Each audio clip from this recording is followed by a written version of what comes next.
Mendel का third law of independent assortment dihybrid cross के ऊपर बेस्ड है, जिसमें मेंडल ने two pairs of pure contrasting character male और फीमेल प्लांट के बीच में क्रॉस कराया, अर्थात दो जोड़ी शुद्ध तुलनात्मक लक्षणों वाले मेल और फीमेल प्लांट के बीच में क्रॉस कराया।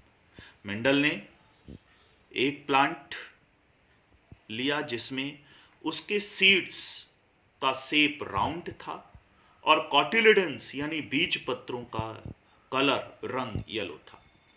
दूसरा प्लांट्स जिसके सीड्स का शेप यानी बीज का आकार रिंकल्ड अर्थात झुर्रीदार था और कॉटिलिडन्स का कलर बीज पत्रों का रंग ग्रीन था। मेंडल ने जब क्रॉस कराया तो F1 जनरेशन यानी प्रथम संतानीय पीढ़ी में जितने भी सीड्स मिले सभी सीड्स राउंड एंड येलो थे, जबकि यह करेक्टर हेट्रोजाइगस था, विषम युग्मजी, अर्थात इसमें प्रत्येक करेक्टर के लिए दोनों जीन्स परस्पर सिमिलर न होकर के कंट्रास्टिंग थे, समान न होकर के तुलनात्मक थे। जैसे कि राउंड शेप के लिए एक सीड राउंड का और दूसरा रिंकल्ड का, और कलर ऑफ कॉटिलिडन्स के लिए एक सीड येलो कलर का और दूसरा ग्रीन कलर का। लेकिन अकॉर्डिंग टू डोमिनेंसी रूल्स यानी प्रभाविता के नियम के अनुसार एक ही कैरेक्टर्स का प्रदर्शन हुआ, इसीलिए F1 जनरेशन में जितने भी सीड्स थे सभी राउंड और ग्रीन थे। मेंडल ने सारे सीड्स को कलेक्ट करके सुखा करके पुनः बो दिया। बो देने पर F1 जनरेशन के प्लांट्स प्रिपेयर्ड हुए और F1 जनरेशन के प्लांट्स प्रिपेयर्ड होने पर अब मेंडल ने सेल्फ क्रॉस होने दिया, यानी कि स्वपरागण होने दिया। परागण की प्रक्रिया के उपरांत गैमेट्स का फर्टिलाइजेशन हुआ। तो F1 प्लांट्स में अब गैमेटोजेनेसिस में जब मियोसिस होगी तो 4 प्रकार के गैमेट्स पॉसिबल हैं। 4 प्रकार के गैमेट्स क्यों पॉसिबल हैं? क्योंकि आपको पता है कि गैमेटोजेनेसिस में मियोसिस होती है और मियोसिस में क्रोमोसोम्स का बंटवारा होता है, अर्थात हर पेयर ऑफ क्रोमोसोम्स में से एक क्रोमोसोम एक गैमेट्स में, डॉटर गैमेट्स में, और दूसरा क्रोमोसोम दूसरे डॉटर गैमेट्स में जाता है। लेकिन कौन सा क्रोमोसोम किस डॉटर सेल्स में गैमेट्स में जाएगा यह डिटरमिन नहीं है, निर्धारित नहीं है। तो एक बार मियोसिस में इस पेयर में से एक क्रोमोसोम्स फैक्टर वाला क्रोमोसोम एक डॉटर सेल में, इस पेयर्स में से कैपिटल वाई जीन्स वाला क्रोमोसोम डॉटर सेल्स में। पॉसिबिलिटी यह है दूसरी कि कैपिटल आर जीन्स वाला क्रोमोसोम तो डॉटर सेल में गैमेट्स में जाए, लेकिन कैपिटल वाई जीन्स वाला ना जा करके स्मॉल वाई वाला जीन्स जाए। उसी प्रकार यह भी पॉसिबल है कि मियोसिस होने पर कैपिटल आर जीन्स वाला क्रोमोसोम ना जाकर के स्मॉल आर जीन्स वाला क्रोमोसोम जाए। तो इसके साथ एक बार इस पेयर में से कैपिटल वाई जीन्स वाला क्रोमोसोम भी जा सकता है और पुनः स्मॉल वाई वाला जीन्स वाला क्रोमोसोम्स भी जा सकता है।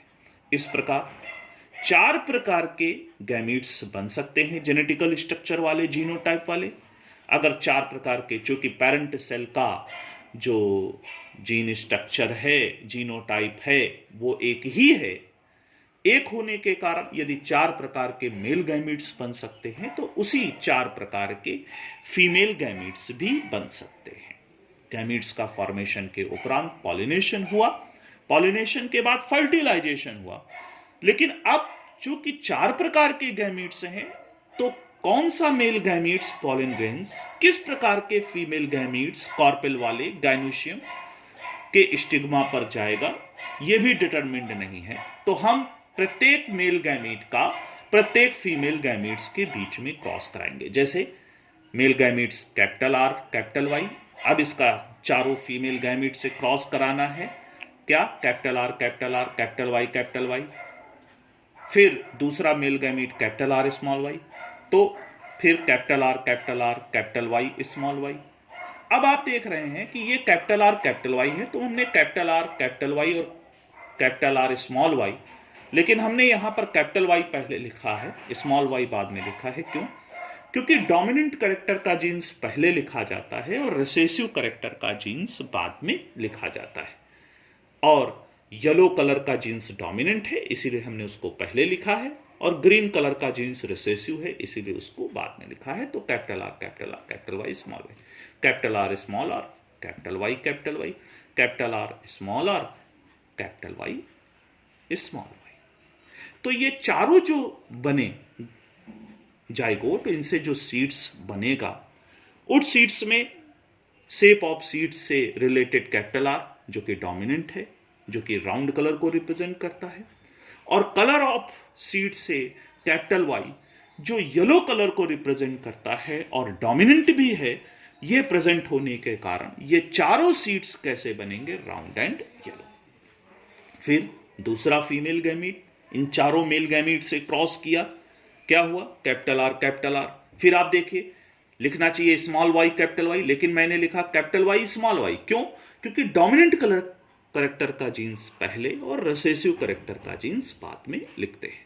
फिर पुनः capital R small Y capital R small R capital Y small Y, फिर capital R small Y capital Y dominant है round and yellow, capital R dominant है राउंड, लेकिन अब कलर ऑफ कॉन्फिडेंस के लिए दोनों जीन्स स्मॉल वाई है। Small Y के लिए मैंने क्या लिया था? ग्रीन।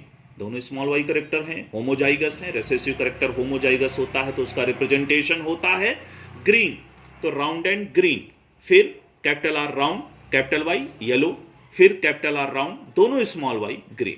इसी प्रकार अब तीसरा फीमेल गैमीट, फिर चारों मेल गैमीट्स से क्रॉस कराया हमने, क्या हुआ? Capital R small R. देखिए, लिखना चाहिए स्मॉल आर कैपिटल आर, लेकिन रिंकल्ड का जीन्स स्मॉल आर रिसेसिव है, कैपिटल आर डोमिनेंट है राउंड का, इसीलिए हमने capital R small R capital Y capital Y, capital R small R capital Y small Y, फिर स्मॉल आर कैपिटल वाई, फिर small R capital Y small Y. अब इसको देखिए, कैपिटल आर है कैपिटल वाई है round and yellow, capital R capital Y है round and yellow, दोनों small R. ऊपर देखें, small R recessive character wrinkled का है, होमोजाइगस में रिप्रेजेंट होगा, तो ये रिंकल्ड कैपिटल वाई येलो, दोनों small R wrinkled capital Y yellow.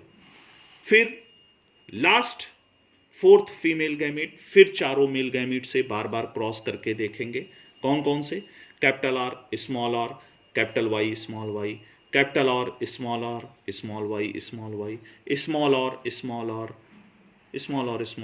Capital Y small Y. फिर चौथे मेल और फीमेल गैमीट का small R small Y, capital Y round and yellow, capital R round dominant है, दोनों स्मॉल वाई रिसेसिव ग्रीन, फिर दोनों small R हैं wrinkled को रिप्रेजेंट करेंगे, कैपिटल वाई येलो को, फिर दोनों स्मॉल आर हैं रिंकल्ड को रिप्रेजेंट करेंगे स्मॉल वाई ग्रीन। सॉरी, यहां पर गलती हो गई, किसको रिप्रेजेंट करेंगे? ग्रीन। दोनों स्मॉल वाई क्या हैं आपके? ग्रीन को रिप्रेजेंट करेंगे। तो इस प्रकार आपने देखा कि 4 4 4 4 यानी 16, 4 8 12 16 कॉम्बिनेशंस आए। इसमें अगर आप देखें तो round and yellow 1 2 3 4 5 6 7 8 and 9, round and yellow 9। उसके बाद round and green 1 2 3 3, wrinkled and yellow 1 2 3, and last wrinkled and green only 1। तो रेशियो आया round and yellow 9, round and green 3, wrinkled and yellow 3 और wrinkled and green 1। 9 ratio 3 ratio 3 ratio 1 का ratio F2 generation में मिला। 2 parental combination थे, round and yellow, wrinkled and green, लेकिन F2 generation में 2 नए नॉन पेरेंटल कॉम्बिनेशन आए। कौन कौन से? एक राउंड एंड ग्रीन और दूसरा रिंकल्ड एंड येलो। इसको एक्सप्लेन करने के लिए मेंडल ने बताया कि जब 2 या अधिक कैरेक्टर एक साथ इनहेरिटेड होते हैं, वंशागत होते हैं, तो इनका असॉर्टमेंट इंडिपेंडेंट होता है। यानी पहली बात तो गैमेटोजेनेसिस के समय ये सेग्रीगेट होते हैं और फर्टिलाइजेशन के समय कोई भी करेक्टर